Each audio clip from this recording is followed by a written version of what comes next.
की बीमारी से हुई है। अतः इनको हम लोग अभी भागलपुर के अलग अलग थाना क्षेत्र में 17 लोगों की संदिग्ध मौत से प्रशासनिक महकमा हड़कंप में है। हड़कंप मचा हुआ है और साहेबगंज में जहरीली शराब से 4 लोगों की मौत हुई है और इसमें एक की विनोद राय एक व्यक्ति शामिल है। विनोद राय राजमिस्त्री का काम कर अपने 4 बच्चे और पत्नी का भरण पोषण करता था। परिवार के मुखिया की मौत के बाद घर वालों पर 2 वक्त की रोटी का आफत है। हमारे सहयोगी विकास कुमार सिंह की यह रिपोर्ट।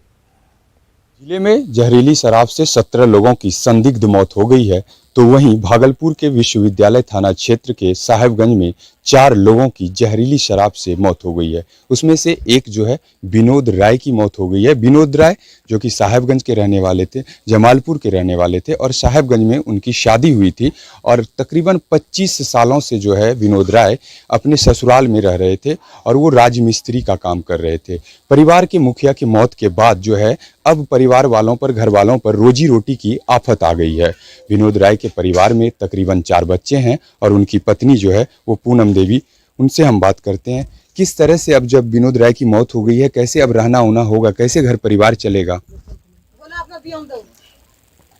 बहुत दिक्कतदारी से चलेगा, सब चीज से दिक्कत होगा, सब चीज का मेंटेनेंस सोचना पड़ेगा। ससुराल में रह रहे हैं 25 सालों से, मायके में रह रहे हैं। मायके में रह रहे हैं। ससुराल में क्यों नहीं रहते थे?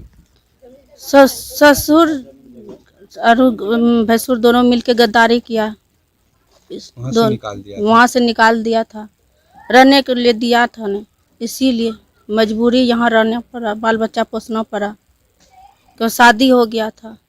अब परेशानी आ गई है परिवार के ऊपर। अब परेशानी परिवार के ऊपर आ गई है। पिता की मौत के बाद जो है इनकी कुणाल जो है वो पढ़ाई करता है भागलपुर में। कुणाल, अब क्या स्थिति होगी पिताजी की मौत के बाद? क्या कुछ अब आफत आ गई है घर पे? बहुत आफत आ गई है। उसी के रोजगार से चलते थे, पढ़ाई नहीं होता था। अब वो गुजरने से अब कैसे होगा? धीरे धीरे सरकारें अपने बारे पढ़ाई रुक जाएगी अब।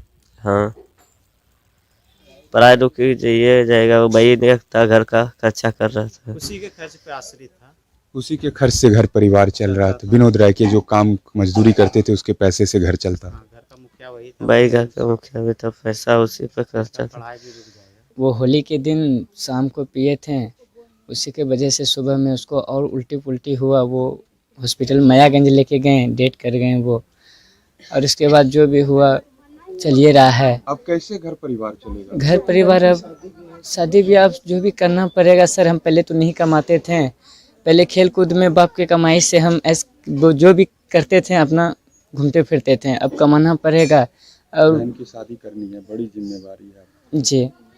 अब बहन का भी शादी करना है, जिम्मेवारी है ये है, और इसके बाद जो भी अब तकलीफ दिक्कत है अब हम ही लोग को काटना पड़ेगा। ये विनोद राय का घर है और आप देख सकते हैं कि किस तरह से जो है विनोद राय राजमिस्त्री का काम कर वो अपने परिवार का भरण पोषण करते थे। हम आपको बता दें कि यहाँ से यानी कि साहेबगंज से विश्वविद्यालय थाना की जो दूरी है मात्र 500 मीटर है। ऐसे में यहाँ पर शराब का कारोबार होता था और पुलिस को इसकी भनक तक नहीं लगती थी, तो पुलिस की कार्यशैली पर सवाल तो उठना ही था। लेकिन जिस तरह से भागलपुर जिला प्रशासन और पुलिस प्रशासन इसे संदिग्ध मौत बता रही है, तो ऐसे में कहीं ना कहीं पुलिस के जो रवैया है उस पर भी जो है सवाल उठना लाजमी है। विकास कुमार सिंह, न्यूज़ 18, भागलपुर। भागलपुर के साहिबगंज में 16 लोगों की संदिग्ध मौत मामले की पुलिस प्रशासन लीपापोती में जुट गई है, जबकि मृतकों के परिजन दावे कर रहे हैं कि इन लोगों की मौत शराब पीने से हुई है। शराब पीने से बीमार हुए अभिषेक कुमार ने न्यूज़ 18 को बताया कि उसने होली के दिन अपने दोस्तों के साथ मिलकर शराब पी थी और इसके बाद उसकी तबीयत बिगड़ गई। इलाज के लिए उसे जवाहरलाल नेहरू चिकित्सा अस्पताल में भर्ती कराया गया, जबकि उसके साथ मिथुन की शराब पीने से मौत हो गई।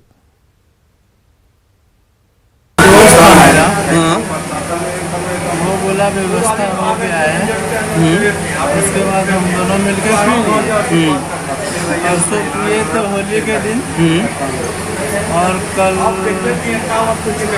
सुबह जगने के बाद हमको देखने में दिक्कत होने लगी। बिहार में पिछले 3 दिनों में भागलपुर, बांका और मधेपुरा में 30 से अधिक लोगों की हुई मौत के बाद कई सवाल खड़े हो गए। संदेहास्पद परिस्थितियों में हुई मौत में सभी लोगों में पेट दर्द, उल्टी और दिल की धड़कन बढ़ने की शिकायतें मिली थीं। कई मामलों में परिजनों ने जहरीली शराब से मौत की बात कही थी, लेकिन इस बीच इस पूरे मामले में बिहार पुलिस मुख्यालय डैमेज कंट्रोल में जुट गया। बिहार पुलिस मुख्यालय ने भागलपुर और बांका के डीएम और एसपी की ज्वाइंट रिपोर्ट का हवाला दिया है और इस रिपोर्ट में परिजनों से बातचीत और जांच के बाद प्रथम दृष्टया जहरीली शराब से मौत की बात से इनकार किया गया है।